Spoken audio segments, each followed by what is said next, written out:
que da lista que estava colocada, falaram 13 deputados favoráveis e 13 contrários. 26 parlamentares participaram da discussão. Então, a discussão ela foi ainda assim muito ampla, mas não é a presidência que é autor do requerimento, nem foi encerrada a discussão por iniciativa da presidência. Convoco todos os deputados de solidariedade para a votação. Deputado André Figueiredo. Presidente, não questão de ordem. Inciso 14 do artigo 15. Pois não, artigo 15. Não tem nada a ver com a matéria. Pois não. Certo? Diz o inciso 14, e aí eu formulo essa questão de ordem, baseado no que está tramitando aqui nessa casa relacionada à perda de mandato do deputado Julião Amin, cujo exercício do mandato está sendo feito pelo deputado Deoclides, lá do Maranhão, do nosso PDT do Maranhão. A Justiça Eleitoral, ela decretou a perda do mandato do deputado com base na não contabilização dos seus votos, uma vez que foram julgados indeferidos pelo Tribunal de Contas, que não é corte judicante. E esse processo está no Supremo Tribunal Federal, senhor presidente. O que nós queríamos aqui indagar de Vossa Excelência é se essa decisão será proferida pela mesa, certo? Ou se será proferida por Vossa Excelência com base em um dispositivo regimental que diz que, em casos inadiáveis, caberá ao presidente trazer para si essa decisão ad referendo da mesa. Então, eu formulo essa questão de ordem para que Vossa Excelência pudesse nos responder. Na verdade, é uma questão de ordem. Vossa Excelência está pedindo um esclarecimento com toda a gentileza que Vossa Excelência merece. O parecer da mesa já foi pronto e está sendo submetido à mesa. Então, será uma decisão de mesa. Pelo menos até agora é o que está previsto. Eu não proferi nenhuma decisão ad referendo. Será uma decisão de mesa. Obrigado. Então, presidente, só para mais um esclarecimento. Então, será em uma reunião da mesa que será proferida? Não, será uma decisão de mesa. Não necessariamente precisará ser em uma reunião, mas será uma decisão de mesa. Eu queria fazer um apelo a Vossa Excelência, permita-me a insistência, que essa casa tem tido sempre digamos assim, a consideração com os parlamentares que estão no exercício do mandato, de ter se assegurado ampla defesa, de ser, pelo menos, considerada a reunião ordinária da mesa, ou, se for o caso, uma reunião extraordinária. Que Vossa Excelência pudesse, no caso, deixar essa decisão apenas para a mesa, porque é uma decisão que, volto a dizer, ainda está sendo discutida no Supremo Tribunal Federal. Que Vossa Excelência pudesse esperar apenas o apelo que o PDT, em nome da nossa bancada aqui de 20 parlamentares, faz a Vossa Excelência. Deputado, que essa decisão seja... Eu entendo a decisão de Vossa Excelência, mas nós todos sabemos que a decisão que está no Supremo Tribunal Federal ela não tem efeito suspensivo e é efetivamente matéria de natureza de um recurso extraordinário, que nós sabemos que o julgamento de um recurso extraordinário no Supremo Tribunal Federal não é matéria para ser feita com menos de 2 anos de prazo. Ou seja, e a matéria, em termos de direito eleitoral, ela já foi plenamente julgada. Presidente. Então, Vossa Excelência sabe a dificuldade que vai ser a mesa não dar curso ao parecer do relator. Não discuto, presidente, apenas Presidente, o apelo eu retiro meu pedido de verificação. Para que seja feito pela mesa, presidente. Não discuto o tempo. O apelo é para que a decisão seja proferida pela mesa, senhor presidente, que pode ser próxima semana na reunião. Já está.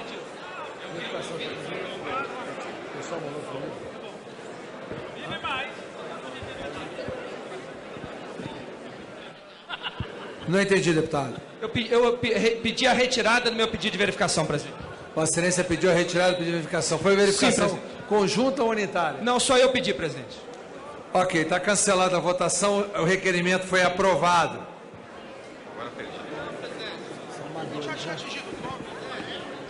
Tá. Acabou? Dá aí. Tá. Eu estava discutindo.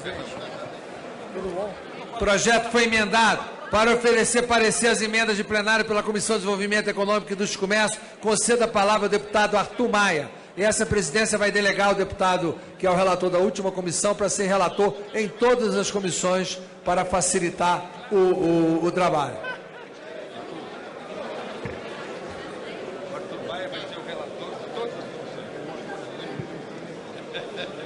Deputado Arthur Maia, Comissão de Desenvolvimento, Indústria e Comércio. Senhor presidente. Cadê? Vai.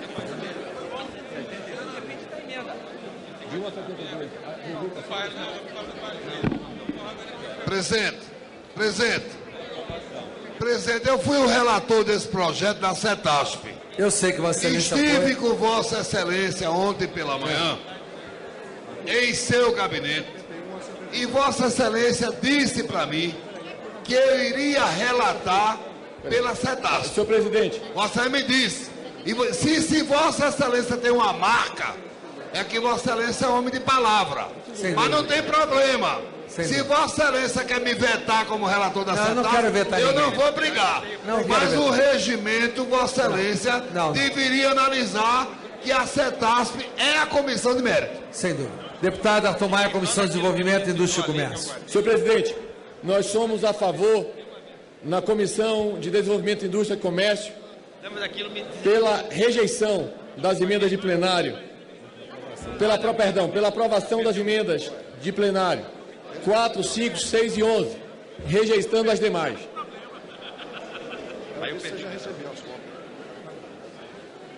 Para oferecer parecer às emendas de plenário pela Comissão de Trabalho, Administração e Serviços Públicos, cedo a palavra ao deputado Arthur Maia. A mesma coisa?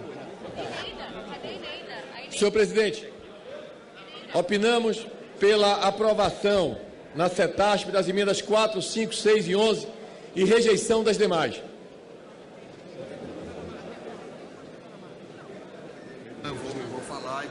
Para oferecer parecer às emendas de plenário pela Comissão de Constituição, Justiça e Cidadania, conceda a palavra ao deputado Arthur Maia.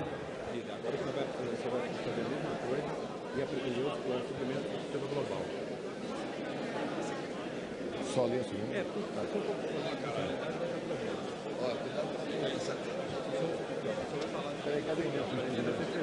Cadê a minha substituição? Aqui, ó. Sim, rapaz. Cadê a minha substituição daqui? À vontade. Pessoal. Acho que ele vai falar.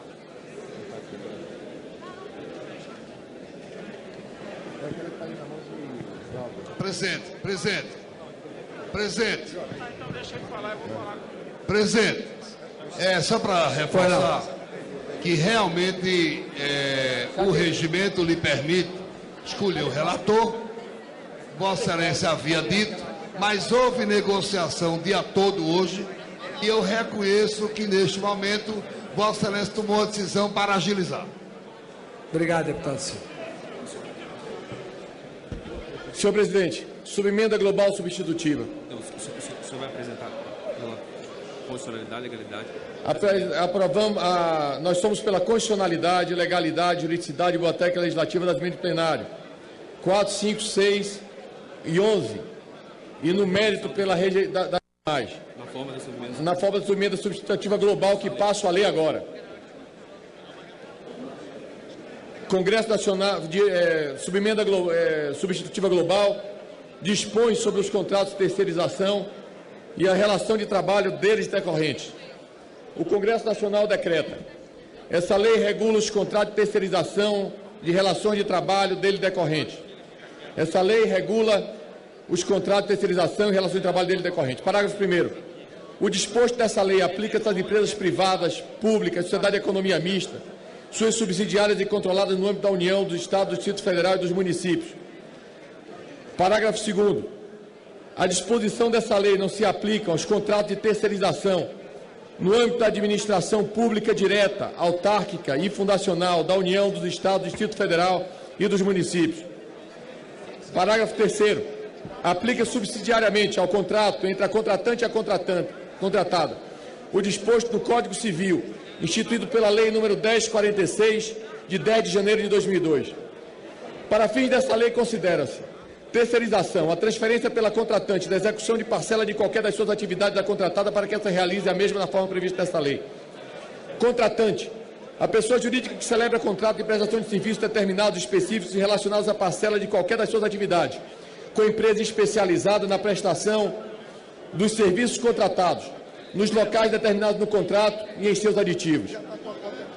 Terceiro, a pessoa jurídica cujos titulares nos últimos... Artigo 2º. Para fins dessa lei, considera-se contratada a empresa especializada que presta serviço determinado e específico relacionado à parcela de qualquer atividade da contratante, e que possui qualificação técnica para a prestação do serviço contratado e capacidade econômica compatível com a sua execução. Parágrafo 1º. Podem figurar como contratante nos termos do inciso 2º do caput desse artigo o produtor rural, pessoa física e o profissional liberal no exercício da sua profissão. Parágrafo 2º. Não podem figurar como contratada nos termos do inciso 3º do caput desse artigo. Primeiro, pessoa jurídica cujo sócio ou titular seja administrador ou equiparado da contratante. 2. Pessoa jurídica cujos titulares ou sócios guardem cumulativamente com a contratante do serviço relação de pessoalidade, subordinação e habitualidade. 3. A pessoa jurídica cujos titulares nos últimos 24 meses prestado serviços a contratante na qualidade de empregado ou trabalhador sem vínculo empregatício, exceto se referidos titulares ou sócios sejam aposentados. Parágrafo 3º.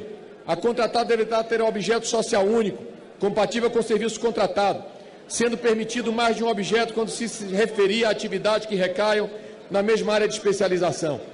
Parágrafo 4º. Deve constar expressamente do contrato social da contratada a atividade exercida em conformidade com o artigo 511 da CLT, aprovada pelo Decreto-Lei 5452 de 1º de maio de 1943. Parágrafo 5º. A qualificação técnica da contratada para a prestação do serviço contratado deverá ser demonstrada mediante 1. Comprovação de aptidão para o desempenho de atividade pertinente compatível com o objeto do contrato. 2. Indicação das instalações, dos equipamentos, do pessoal adequado e disponíveis para a realização do serviço. 3.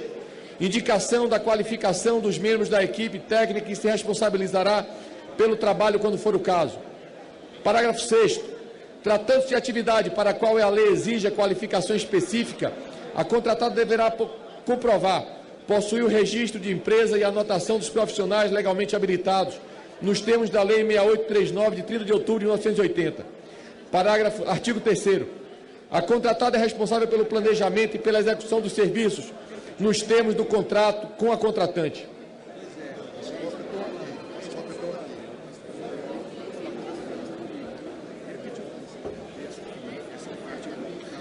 Parágrafo 1º. A contratada contrata, remunera e dirige o trabalho realizado por seus empregados. Parágrafo 2º. A terceirização pela contratada de parcela específica da execução do objeto do contrato somente poderá ocorrer quando se tratar de serviços técnicos e especializados e mediante a previsão no contrato original. Parágrafo 3º. A excepcionalidade a que se refere o parágrafo 2º deste artigo deverá ser comunicada aos sindicatos, aos trabalhadores das respectivas categorias profissionais. Artigo 4º. É lícito o contrato de terceirização relacionado à parcela de qualquer atividade da contratante que obedeça aos requisitos previstos nessa lei, não se formando vínculo de empresa entre a contratante e os empregados da contratada, exceto se configurados os requisitos do artigo 2º e 3º da CLT, aprovados pelo Decreto-Lei 5452 de 1º de maio de 43. Parágrafo 1º. Configurados os elementos da relação de emprego entre a contratante e o empregado da contratada, a contratante ficará sujeita a todas as obrigações dela decorrentes, inclusive trabalhistas, tributárias e previdenciárias. Parágrafo 2º. A exceção prevista no caput desse artigo, no que se refere à formação de vínculo empregatício, não se aplica quanto à contratante, a empresa for empresa pública ou sociedade de economia mista, bem como suas subsidiárias e controladas no âmbito da União, Estados, municípios e Distrito Federal. Parágrafo 3º. É vedada a intermediação de mão de obra, salvo as exceções previstas em legislação específica. Artigo 5º. Além das cláusulas inerentes a qualquer contrato, deve constar no contrato de terceirização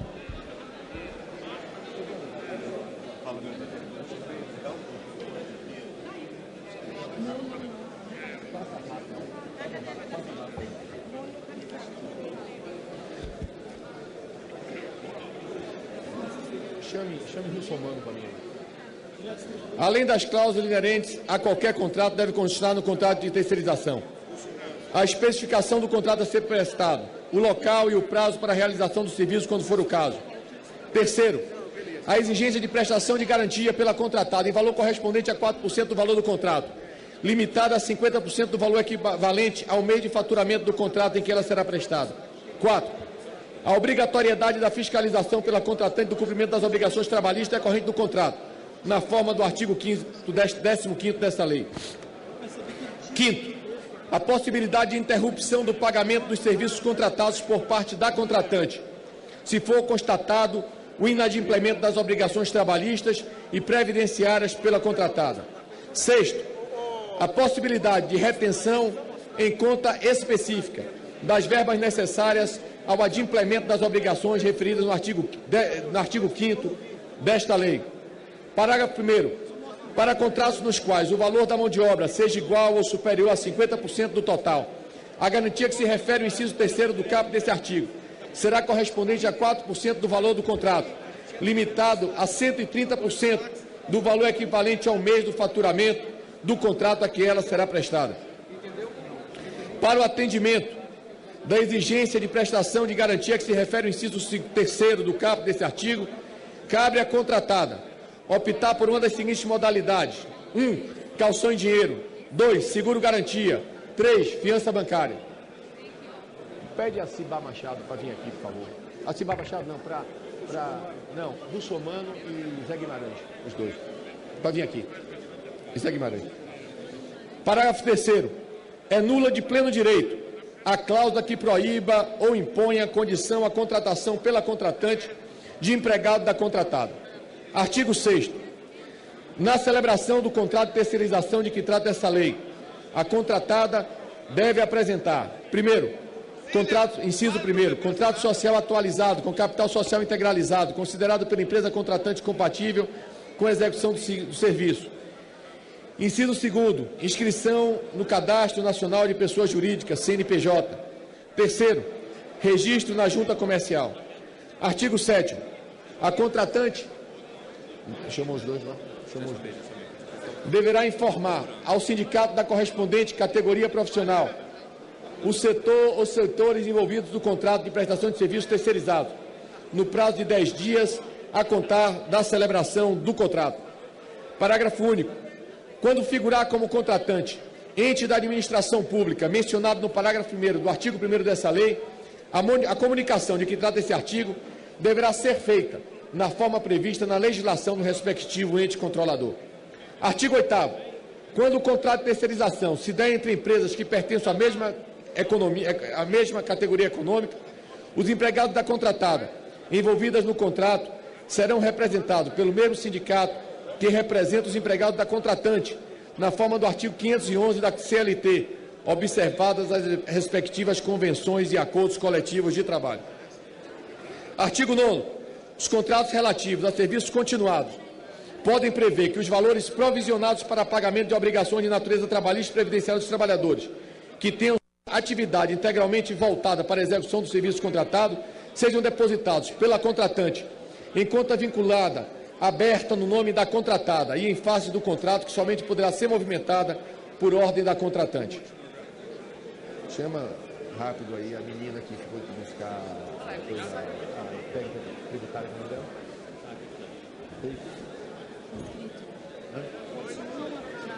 Tá. É só isso? Continua tudo lá na outra lei, não muda nada. Parágrafo único. Chama de esse é o artigo. Qual é o artigo? Não. Parágrafo único. Parágrafo único.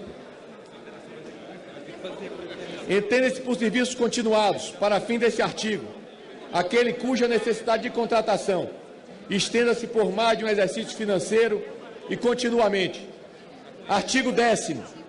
Para fim de liberação da garantia que trata o inciso 3º do artigo 5º dessa lei, a contratada deverá comprovar à contratante a quitação das obrigações previdenciárias e das trabalhistas relativas aos empregados da contratada que tenham participado da execução dos serviços contratados.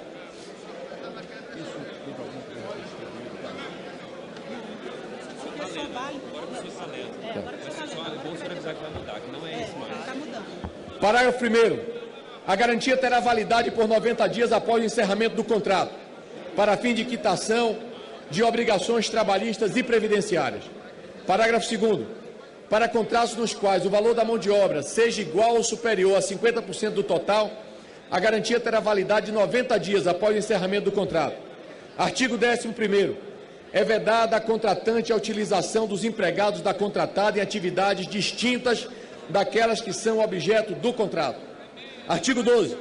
São asseguradas aos empregados da contratada enquanto os serviços forem executados nas dependências da contratante ou em local por elas designados nas mesmas condições.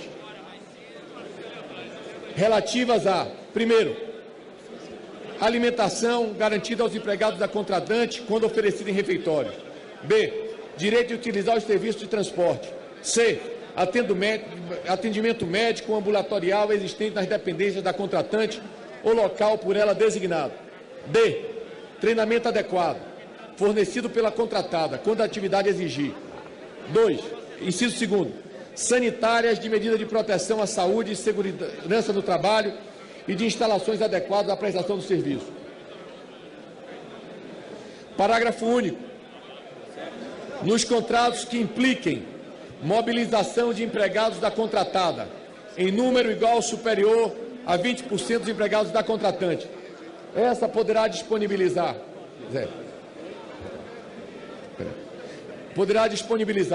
aos empregados da contratada serviços de alimentação e atendimento ambulatorial em outros locais apropriados com iguais padrão de atendimento com vista a manter o pleno funcionamento dos serviços existentes.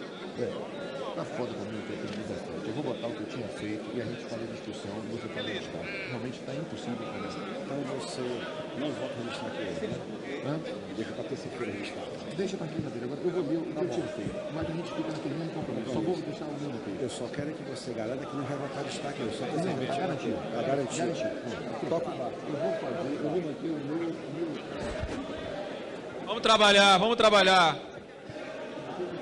Eu não estou entendendo. O governo é contra, o governo é contra. Vamos votar, vamos votar. Terceirizou a leitura. O tempo está assegurado pelo tempo que for necessário ao relator. Para consultar. Peço que respeitem. O contratante deverá garantir as condições de segurança, higiene e salubridade dos empregados da contratada, enquanto estes estiverem a seu serviço em suas dependências ou em local por ela designado. Parágrafo único. A contratante deve comunicar à contratada e ao sindicato representativo da categoria profissional do trabalhador a ocorrência de todo acidente em suas dependências ou em local por ela designado, quando a vítima for trabalhador que participe direta ou indiretamente da execução do serviço objeto do contrato. Artigo 14º. Na hipótese... Cadê o contrato? Na hipótese de contratação sucessiva para a prestação dos mesmos serviços terceirizados, com admissão de empregados da antiga contratada. A nova contratada deve assegurar a manutenção do salário e demais direitos previstos no contrato anterior. Parágrafo 1º. Para os empregados de que trata esse artigo, o período concessivo das férias deve coincidir com os últimos 6 meses do período aquisitivo, não se aplicando o caput do artigo 134 da CLT.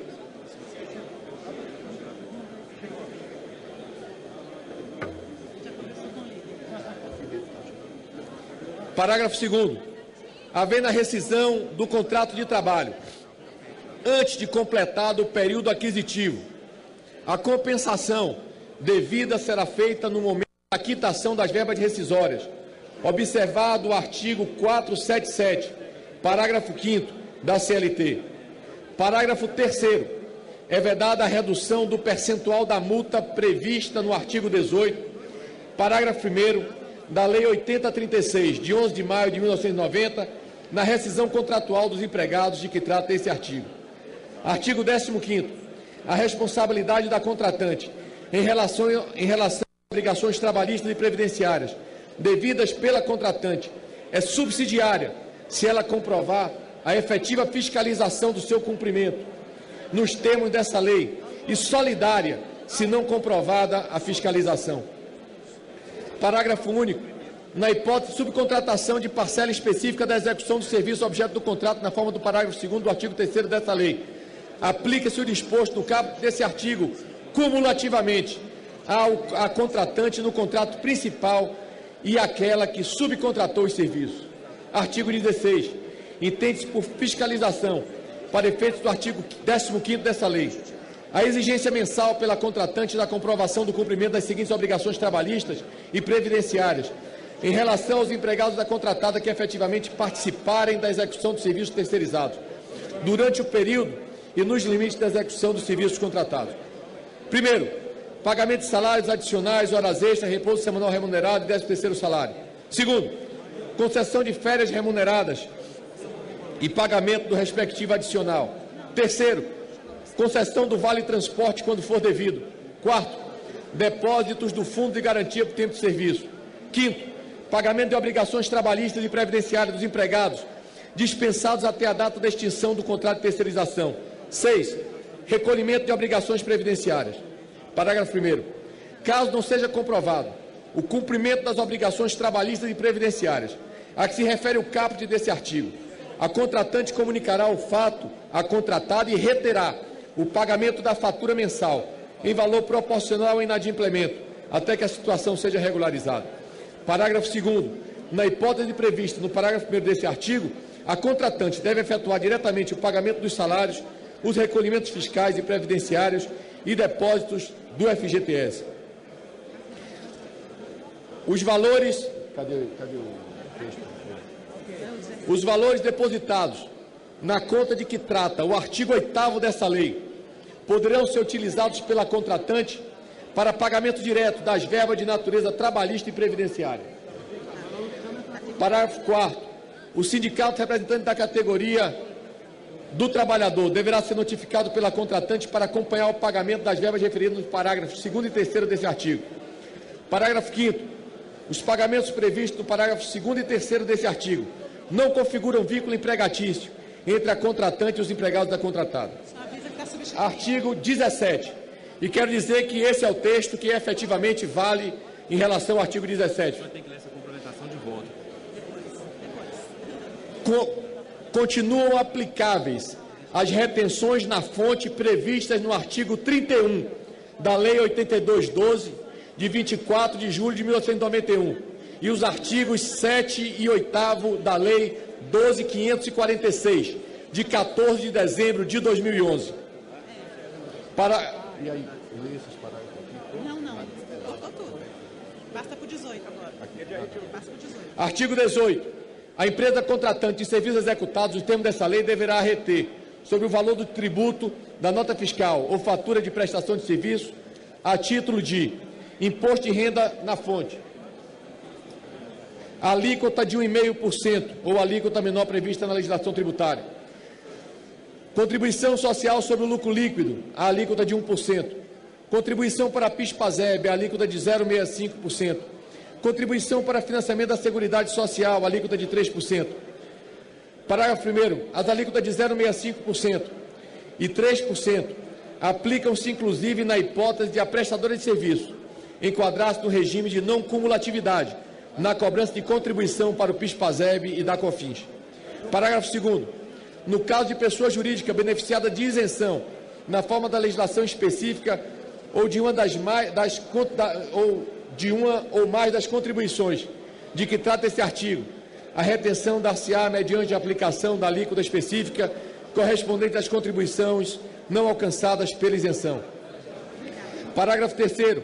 Os valores retidos no mês deverão ser recolhidos ao Tesouro Nacional pela pessoa jurídica que efetuar a retenção, ou de forma centralizada pelo estabelecimento matriz da pessoa jurídica, até o último dia do segundo decênio do mês subsequente àquele mês em que tiver ocorrido pagamento ou crédito à pessoa jurídica prestadora do serviço.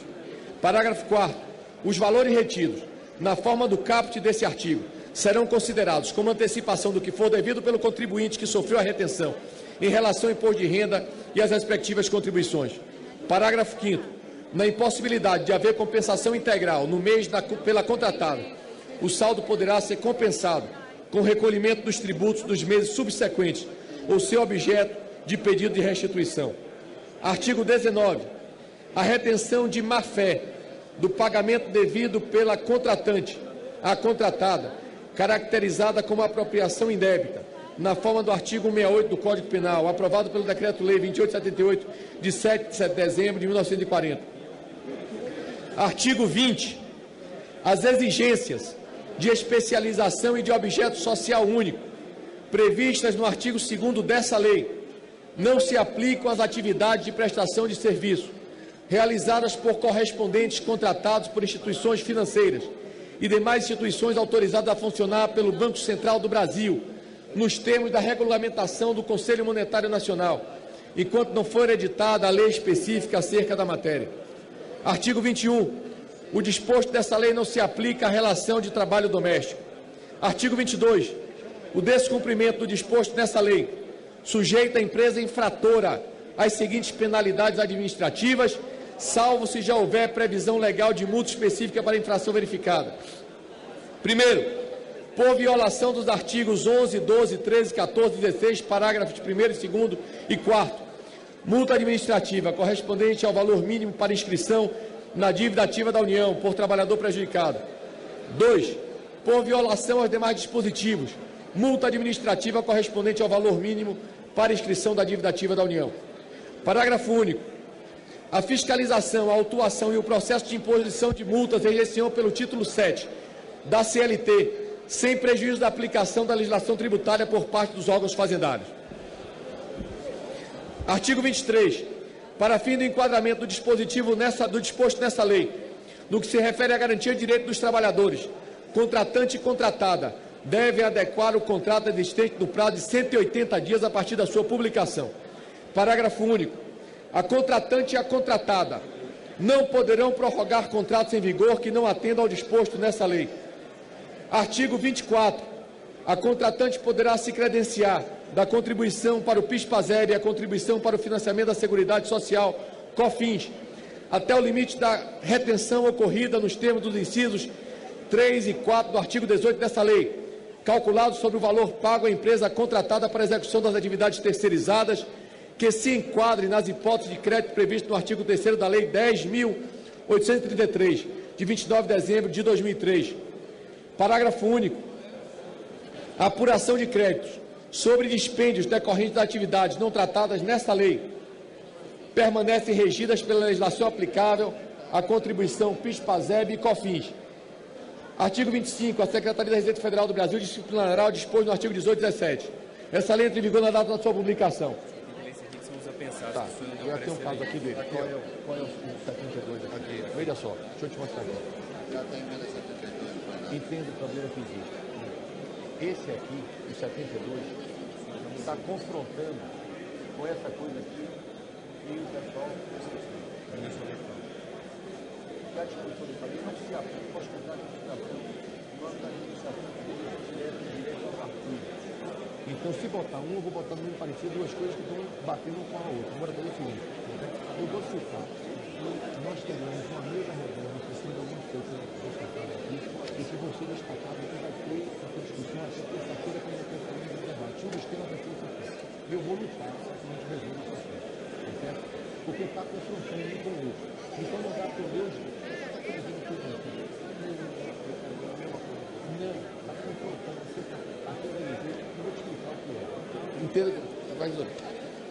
continuando aqui o voto. Portanto, nós queremos complementar o voto. Constitucionalidade, juridicidade e técnica legislativa. Os projetos de lei apensados obedecem às normas constitucionais, cujo exame cabe à CCCJ, assim como a juridicidade e a técnica legislativa. No mérito, os projetos de lei 6975/2006, 6832/2010, 3257/2012, 7892/2014, 236/2015, trazem importantes contribuições que já haviam sido incorporados ao substitutivo, apresentamos anteriormente aqui nesse plenário, merecem por isso ser aprovados.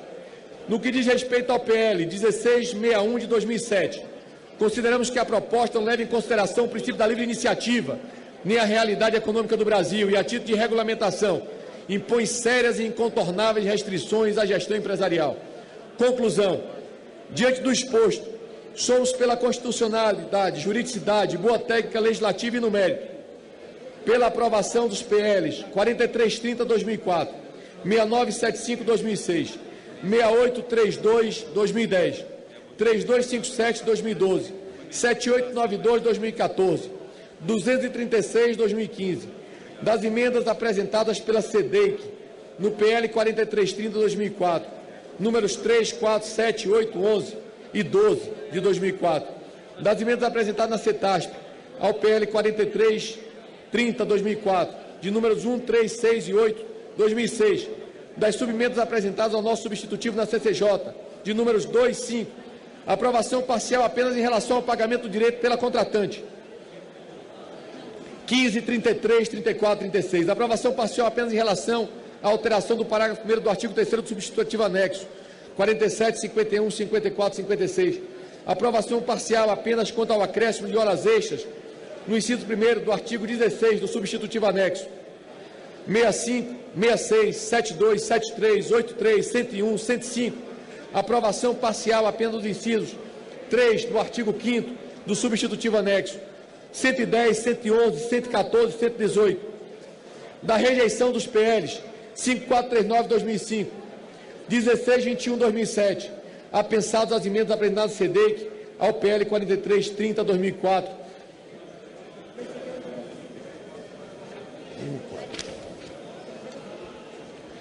números 1, 2, 5, 6, 9, 10 e 13 de 2004, das emendas apresentadas na CETASP ao PL número 4330, de número 2, 4 e 5, 7 de 2006, 1, 2 e 3 de 2007, das emendas apresentadas aos projetos da CCJ, número 1 de 2011, das subemendas apresentadas ao nosso substitutivo na CCJ, de números 1, 3, 4, 6, 7, 10, 12, 13, 14, 16, 17, 19, 20, 22, 25, 26, 28, 29, 32, 35, 37, 38, 39, 46, 48, 49, 50, 52, 53, 55, 57, 59, 60, 61, 62, 63, 64, 67, 68, 69, 70, 71, 72, 74,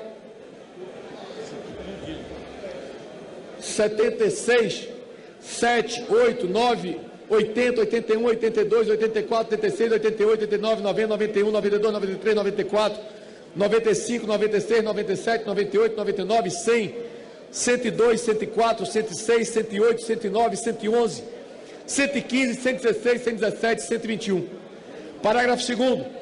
Pela constitucionalidade, juridicidade e biblioteca legislativa na forma da subemenda substitutiva global anexa e no mérito, pela aprovação parcial das subemendas apresentadas ao nosso substitutivo na CCJ, números 9, 11, 30 e 87, pela constitucionalidade, juridicidade e má técnica legislativa e no mérito, pela rejeição das subemendas apresentadas ao nosso substitutivo na CCJ, números 8, 21, 23, 27, 31, 58, 103, 113 e 120, pela inconstitucionalidade, juridicidade e biblioteca legislativa e no mérito, pela rejeição das subemendas apresentadas no nosso substitutivo na CCJ, número 24 e 85, pela inconstitucionalidade, juridicidade e má técnica legislativa e no mérito, pela rejeição da subemenda 18, apresentada no nosso substitutivo na CCJ, sala da sessão do Congresso Nacional, no dia 8 de abril de 2015, salvo melhor juízo, deputado Arthur Maia, relator. Senhores e senhoras, eu quero dizer que muitas das emendas que estão aqui, e até mesmo a preocupação de alguns companheiros deputados que aqui cobraram até a hora da leitura desse parecer a distribuição da cópia do parecer. Acontece que nós tivemos toda a boa vontade em acatar as solicitações trazidas aqui pelo Ministério da Fazenda, que, em nome da responsabilidade fiscal, apresentou uma série de alterações a esse texto. Essa tentativa nossa de tentar chegar a uma compatibilização da aprovação do projeto, sem trazer nenhum prejuízo à arrecadação do governo federal, fez com que nós tivéssemos esse atraso na apresentação dessas emendas. De sorte que nós hoje estaremos aqui aprovando esse texto que acaba de ser lido. Entretanto, no acordo que foi feito com o líder do governo, o deputado José Guimarães, junto com outros líderes partidários, serão apresentados aqui alguns destaques de votação em separado, para tratar de temas que são realmente relevantes e cuja a opinião decisiva será tomada apenas na semana que vem, na terça e na quarta-feira, quando da votação dos destaques. Dentre esses temas, será destacado pelo líder do governo a leitura que fiz, por exemplo, do artigo 17, que diz respeito à cobrança da contribuição social. De outros companheiros deputados, como aqui o deputado Wellington Roberto, que deseja ver incluído nesse parecer o serviço público federal, como também submetido a esta lei, e que é um tema que também trataremos nesse destaque. Como outro tema trazido pelo nobre deputado Paulo Pereira, que pretende que prevaleça a questão da solidariedade em lugar da subsidiariedade. Então, teremos essa mesa aberta, em acordo com o líder do governo, para tratarmos desses temas que serão destacados de maneira ininterrupta da deputada professora Dorinha, que trouxe neste último momento uma solicitação que não está no nosso texto, mas que também será destacada, que pretende impedir a terceirização dos professores, do que me foi trazido aqui pela nobre deputada Mara Gabrilli, já na hora da votação, mas que também merece toda a nossa atenção e que será apresentado em forma de destaque, de um assunto que pretende estender a lei de cotas de deficiente para a totalidade dos empregados de uma empresa, independente de serem terceirizados ou não, e que também será debatido no âmbito dessa discussão. Dito isso, estamos aqui para esclarecer, para debater, mas estou absolutamente convencido que fizemos um projeto de lei dentro de uma linha média, capaz de atender a trabalhadores, capaz de atender a empresários, capaz de atender a economia brasileira, capaz de dotar o Brasil de uma legislação pertinente, uma legislação moderna, porque aqueles que criticam a terceirização falam muito em precarização, mas a precarização decorre justamente da falta de uma lei, da falta de um disciplinamento dessa matéria, que hoje eu tenho certeza que a responsabilidade dos homens e mulheres desse Congresso Nacional haverão de dar ao Brasil. Muito obrigado e vamos agora à votação do texto. Roberto, ficamos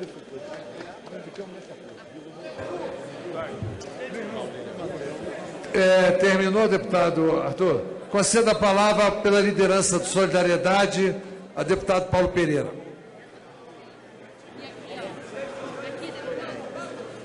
Depois da palavra de liderança, eu vou...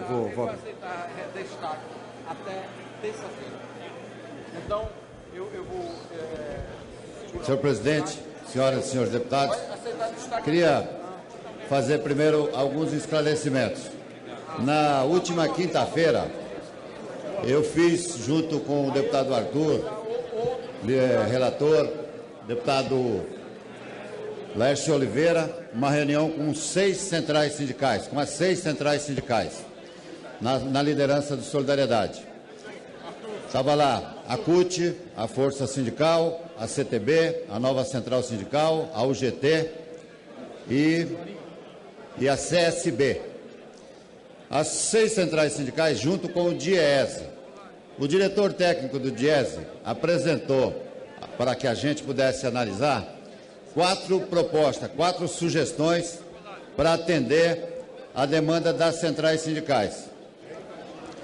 E nós, depois de muita discussão, conseguimos atender a 3 das demandas das centrais.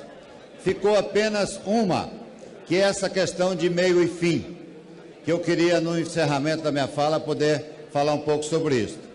Estas 3 emendas que nós apresentamos foi aceita por 4 das 6 centrais sindicais presentes. Apenas a CUT e uma parte da CTB não concordou. As emendas, de certa maneira, elas reparam problemas que nós tínhamos, que os trabalhadores tinham, e que, de certa maneira, corrige o texto do deputado Arthur Maia. Eu queria ter a oportunidade de ler aqui para os companheiros e companheiras quais são essas emendas. Que, inclusive, eu queria dizer, presidente, que o deputado Arthur Maia acaba de receber e já aceitar essas emendas. Portanto, elas seriam votadas já junto com o texto principal. A primeira delas, e que ficou para a gente discutir na terça-feira, é a questão da responsabilidade solidária.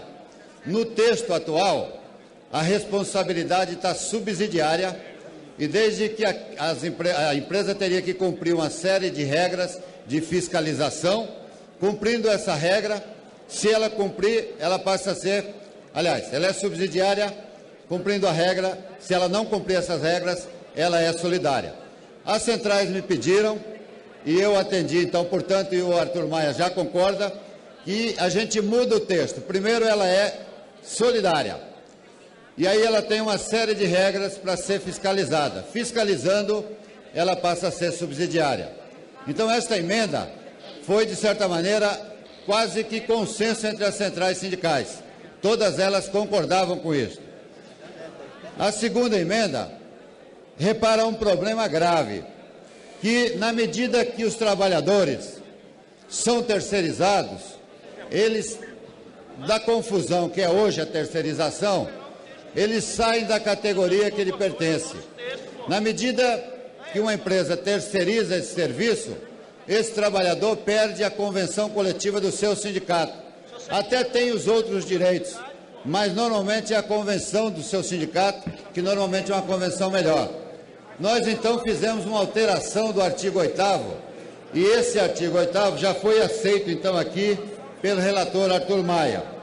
A emenda diz o seguinte, mudando, então, o artigo 8º, quando o contrato de prestação de serviços especializados a terceiros se der entre empresas que pertençam à mesma categoria econômica, os empregados da contratados envolvidos no contrato serão representados pelo mesmo sindicato que representa os empregados da contratante, na forma do artigo 511 da Consolidação das Leis do Trabalho, aprovado pelo Decreto-Lei 5.452, de 1º de maio de 1943. Esta emenda, ela é importante porque, quando o trabalhador é terceirizado, ele perde o quê? Na medida que ele tem os direitos garantidos da Constituição, tipo férias, 13º, fundo de garantia, ele perde principalmente a convenção do teu sindicato. Quero repetir isso, porque é isso que ele perde. Ele deixa de ter esses direitos que está garantido na convenção do teu sindicato. Esta emenda repõe esse direito. O trabalhador terceirizado continua na mesma categoria que ele estava antes, portanto, ele não perde mais a convenção. De acordo com o artigo 511 da CLT, deputado, para concluir, que determina todos as categorias. Para reafirmar isso, presidente, eu queria pedir um tempinho a mais, só para que todo o plenário pudesse acompanhar o que as centrais sindicais propuseram. A terceira emenda, nós reafirmamos no contrato a questão do artigo 511, porque é onde estão todas as categorias representadas da CLT. Então, nós mudamos o artigo, no artigo 2º, parágrafo 3º, a proposta que ficou, então, já aceita pelo relator, é o seguinte, deve constar expressamente do contrato social da contratada a atividade exercida em conformidade com o artigo 511 da CLT. Por quê? Aqui a gente reafirma que no contrato social, a empresa especializada, portanto, vai estar garantido ali que os trabalhadores mantêm a sua categoria profissional. Por último, nós temos uma... Deputado, por gentileza, vou pedir que eu conclua rapidamente. É a última, então, presidente. Por último, nós fizemos uma alteração que em até 10 dias, depois da terceirização, a empresa que terceirizou é obrigada a avisar o sindicato, o setor ou os setores que foram terceirizados. Mas o que eu queria dizer, por último, é que uma empresa, se nós estamos falando de uma empresa especializada, com uma única atividade e com a garantia agora de que esses trabalhadores continuam sendo representados pelo sindicato, nós resolvemos, inclusive, essa questão de meio e fim, porque o seu sindicato vai ser o mesmo e vai garantir os mesmos direitos. Por isso, acho que o projeto, com essas 4 emendas, aprovado por 4 centrais sindicais, está redondo e nós deveríamos aprovar. Muito obrigado. Eu quero propor um momento. Deixa a presidência precisa falar. Um momento, por gentileza. Questão de ordem. Nós vamos adotar o seguinte procedimento com relação à votação do mérito desse projeto. Em primeiro lugar, está acordado que hoje só será submetido a voto o texto principal. Os destaques ficarão para terça-feira. Nós vamos estabelecer um prazo para a apresentação de destaques, com exceção dos destaques de supressão. Esses não podem ser prorrogados antes da votação propriamente dita. Porém, os destaques de textos, de emendas, poderão ser apresentados até terça-feira, 14 horas, para que todos possam ter condição de ler, presidente, senhor presidente, eu quero propor aqui na sua fala, queria fazer uma ponderação. Se a gente pudesse colocar todos os destaques num acordo de plenário. Presidente, o relator acabou de ler um texto importantíssimo para o país. A gente precisa conhecer em detalhes.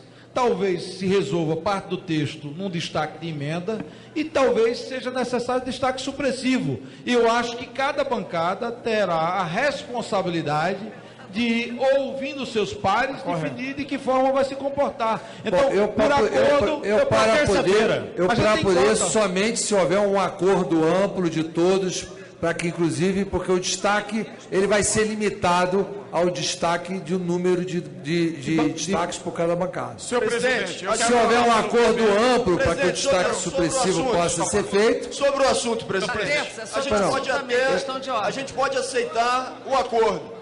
Mas eu precisava de um esclarecimento. Pois não, deputado. O deputado Paulinho disse na tribuna textualmente que o relator da matéria conseguiu e acatou para o texto principal, acabou de ser dito pelo deputado Paulinho, que seria votado junto com o texto principal e não com os destaques posteriores.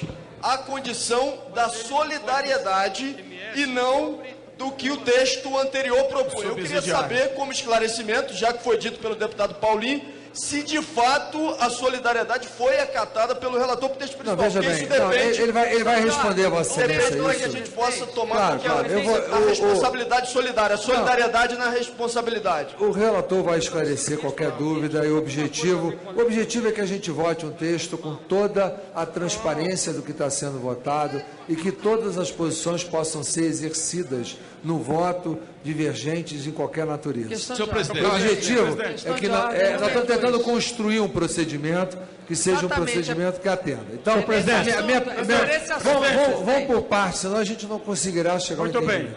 Há acordo para que todos os destaques, inclusive os supressivos, fiquem para terça-feira, 14 horas. Se todos os destaques ficar, é sim, presidente. PSDB concorda. Acordo. Concorda. Todos ficarem, sim. Agora nós concordamos. O PSDB concorda. Acordo de todos, unânime da Casa. O MDB concorda. Eu quero manter uma questão aqui de esclarecimento, talvez, baseado no artigo 62. Mesmo que o prazo de todos vá para terça-feira, eu acho correto isso. Eu digo que até mesmo para votar o texto principal, nós precisamos conhecê-lo.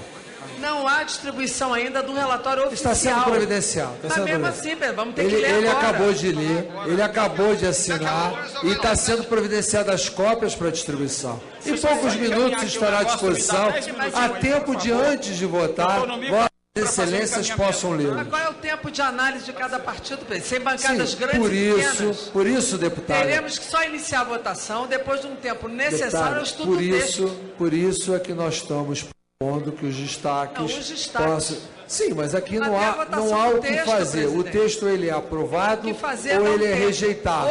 Ele é aprovado, ressalvado os destaques. Presidente, ou ele é rejeitado. E não há outra forma. Presidente, mas não é correto que eu vote um texto contra ou a favor sem conhecê-lo. Votar os destaques. Nem que suspenda a sessão por algum tempo para a gente voltar, depois de analisar. Veja bem, porque deputado, não há condição, eu não tenho como orientar.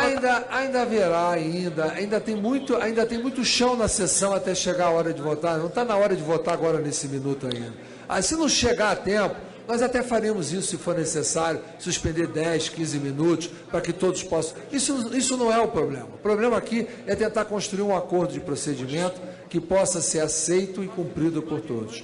Está acordado esse procedimento? Com o princípio do relatório em mãos, presidente. Com o relatório em mãos, está acordado.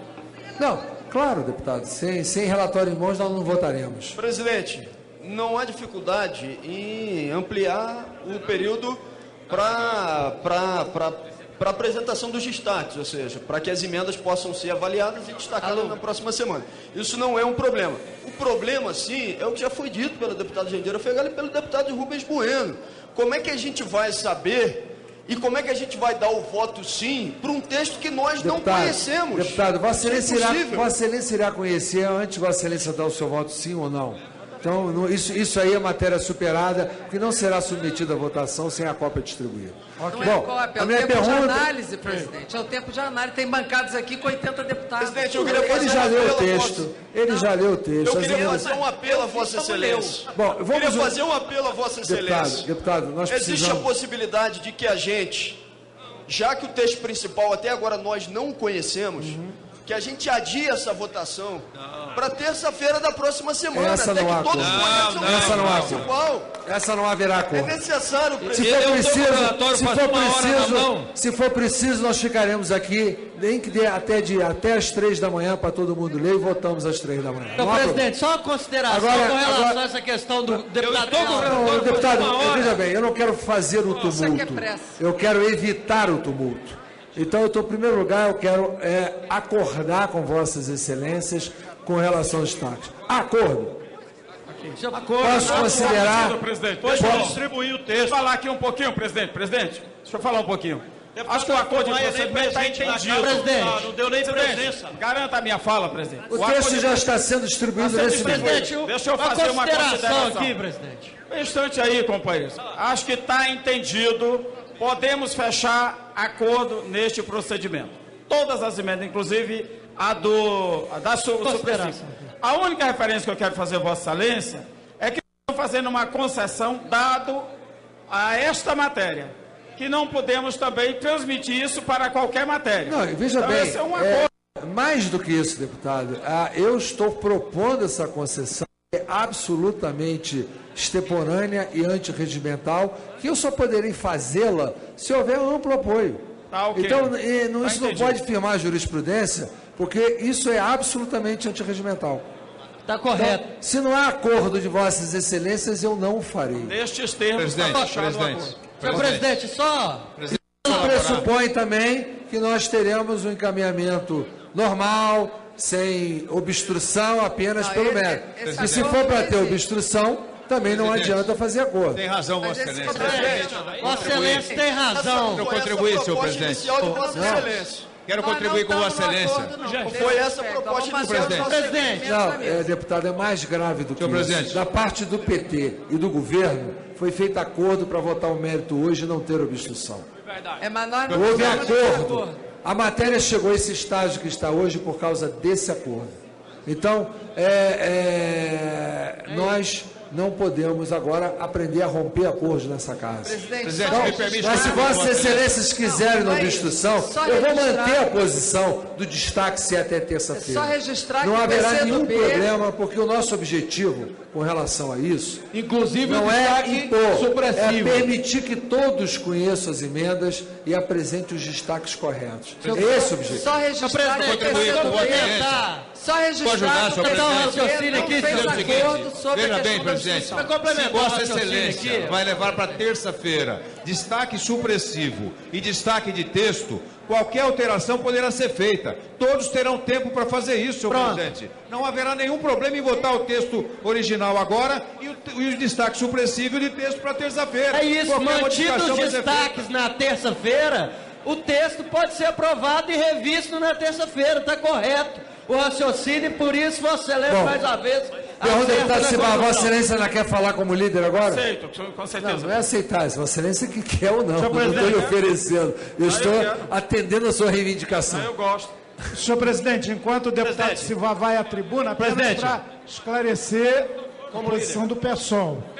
O entendimento. Em primeiro lugar, A votação do texto esta noite, a qualquer hora, exige para nós pleno texto em nossas mãos. Já está aqui, deputado. Já está sendo distribuído. Conhecê-lo. Por favor, alguém entregue o texto na mão do deputado Chico Alencar, por gentileza. E, por fim, ficou acertado que emendas, inclusive supressivas, destaques, emendas não. Emendas novas não cabe.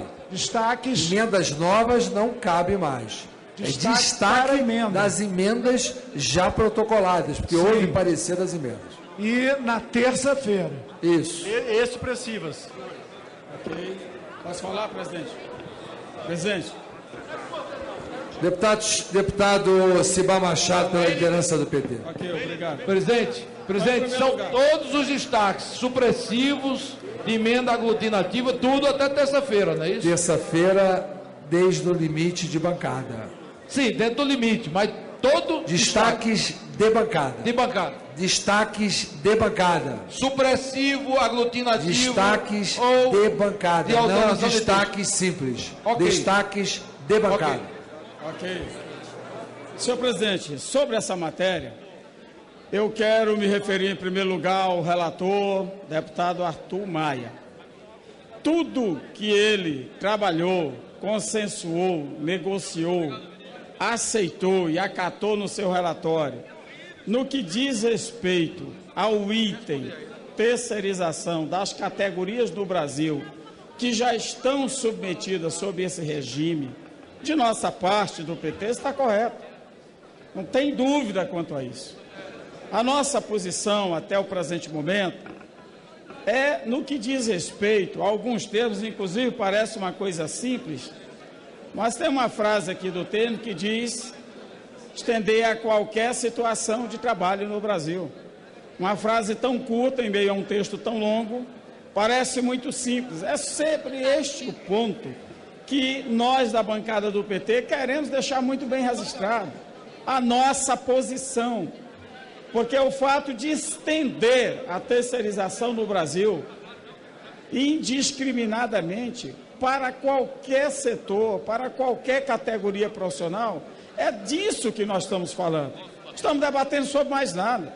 Porque até mais, a parte do texto do nosso relator Arthur Maia, que trata sobre regulamentação, avança agora e deixa mais claro em alguns pontos do que foi a súmula do TST, criada em 2011, a CLT de 1943, primeiro momento do Getúlio Vargas, e que está viva até hoje. A inteligência daquele momento foi tão forte que até o presente momento você tem alguns ganhos a mais, mas o eixo da consolidação da lei do trabalho do Brasil não foi modificada na sua estrutura e na sua essência. Então a gente fica olhando também alguns pensamentos, os nichos de inteligência de cada momento da humanidade, e por mais que eu discorde do período ditatorial de Getúlio Vargas, mas é a lei vigente até hoje, e como tal, nenhuma central sindical ou sindicato de modo geral até aqui trabalharam pelo encerramento da CLT. Ninguém nunca fez isso. Sempre se trabalhou pela melhoria da CLT. E, dado a modernidade da economia do Brasil e do mundo, é claro que surgem novas categorias profissionais. Vamos pegar o campo da informática. Até o final da década de 70, o computador praticamente não existia. E ninguém ouvia falar em telefonia celular.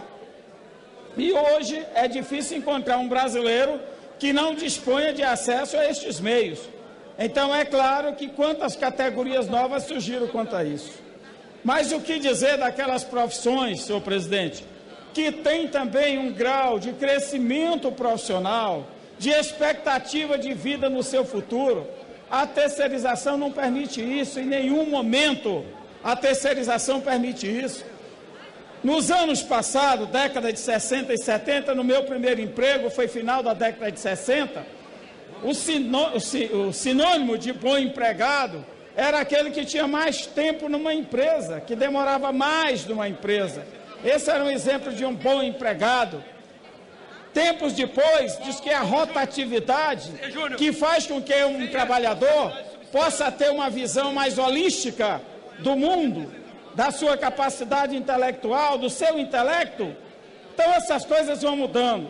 Mas quando vem alguns dizer aqui que modernidade é expandir a terceirização para o mundo inteiro, para todo mundo, aí nós não podemos concordar, isso é um absurdo.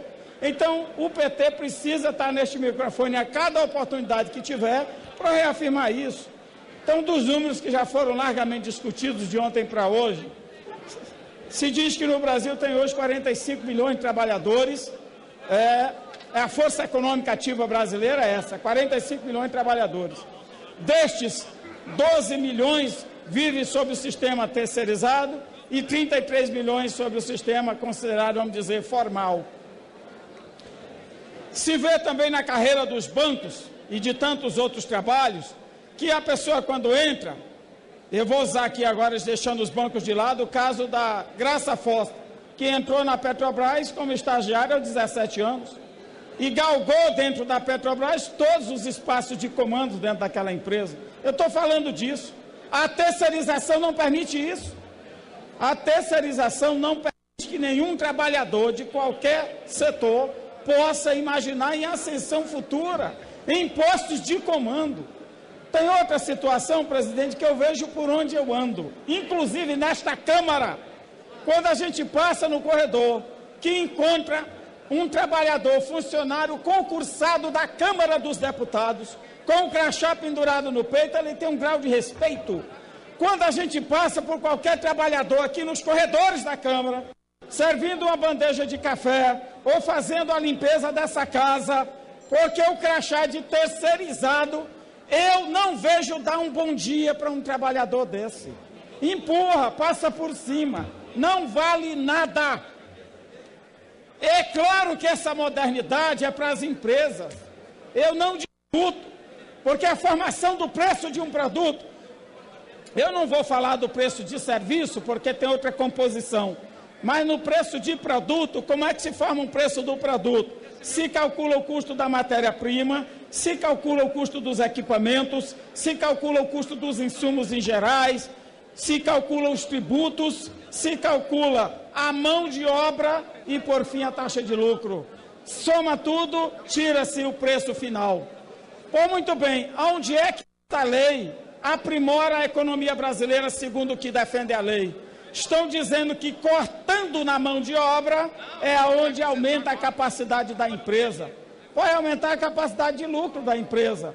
Mas na minha defesa que eu faço ao empresariado brasileiro e a esta casa, é que nós temos dois outros vetores que podem contribuir para o crescimento e a modernização da empresa.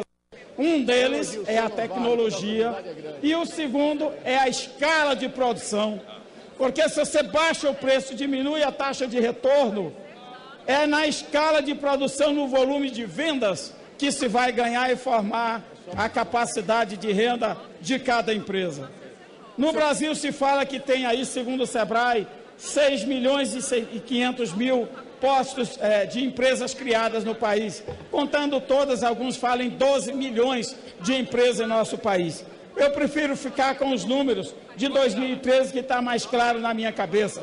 Falava que ali tinha 8 milhões de empresas registradas, das quais 7,3 milhões de empresas é de micro e pequena empresa no Brasil.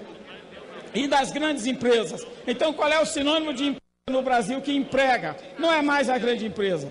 A grande empresa deixou de ser sinônimo de geração de postos de trabalho. Sinônimo de geração de postos de trabalho é a micro e pequena empresa brasileira. Ela que sim está gerando a maior volume de massa de trabalho, massa salarial, distribuição de renda e capacidade de receita, inclusive da tributação. É isso que está acontecendo, que é muito mais fácil para, num bem de capital de uma empresa maior, fazer a aquisição de um computador, uma máquina de última geração e substituir mão de obra. E como fica a capacidade de geração de emprego no Brasil.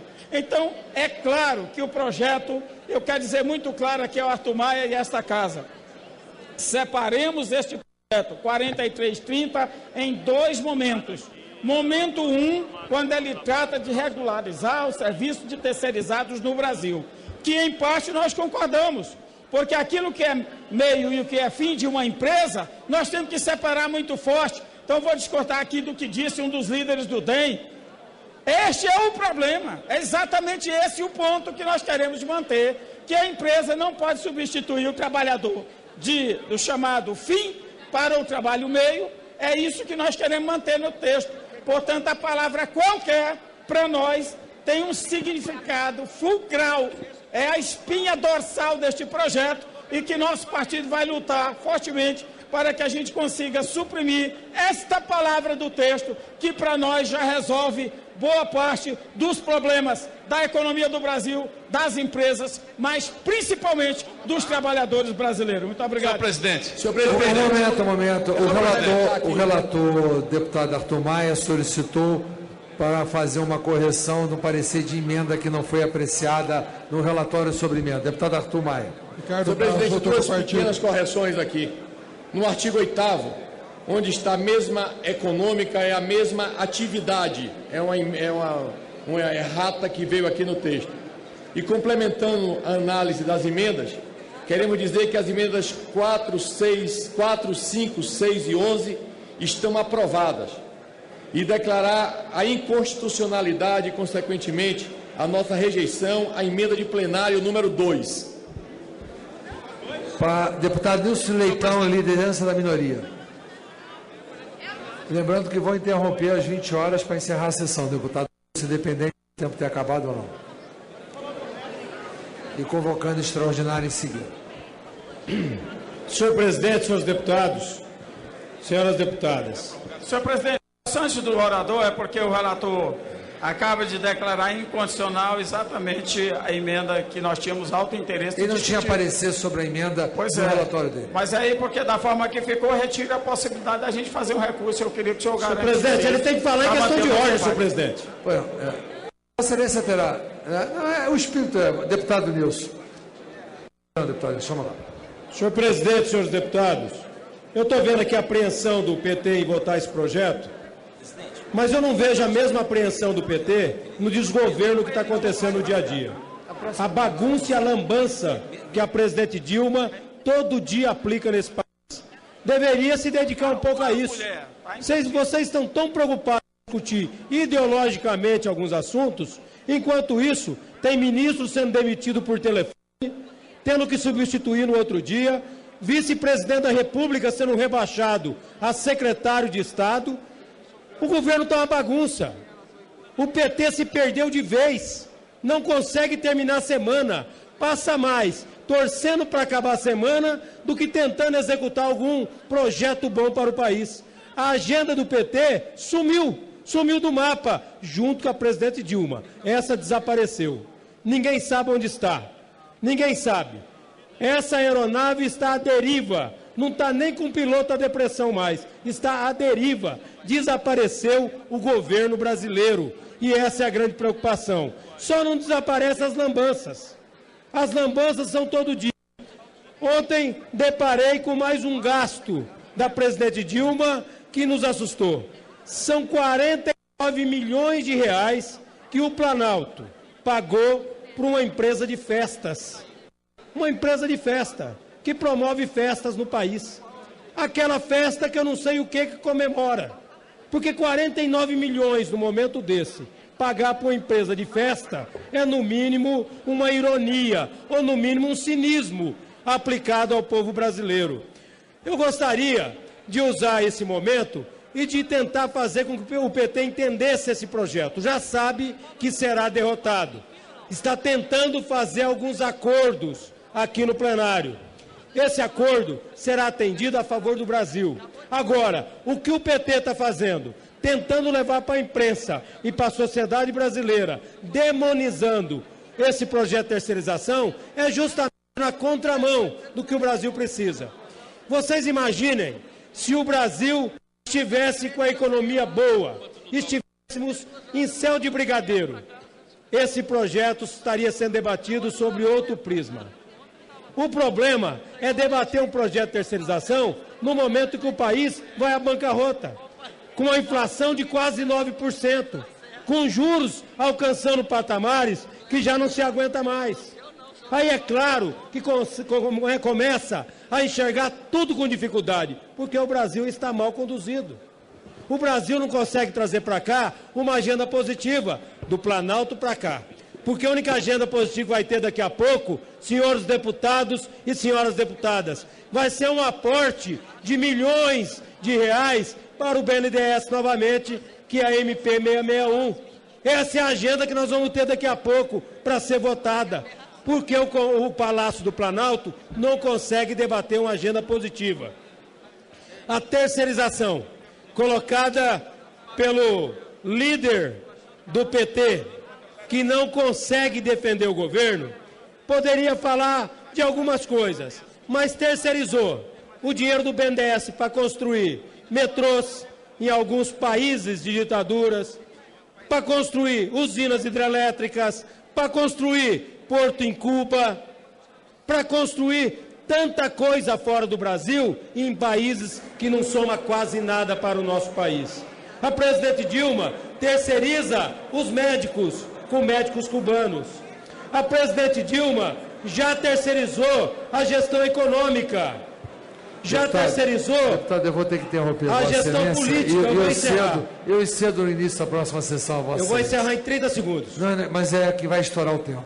Nada mais havendo tratar, vou encerrar os trabalhos, antes convocando sessão deliberativa extraordinária para hoje, quarta-feira, 8 de abril, às 20 horas e 1 minuto, com a seguinte ordem do dia: votação do projeto de lei 4330 de 2004. Está encerrada a sessão. Peço novo painel. Está encerrado o painel. Está encerrada a sessão.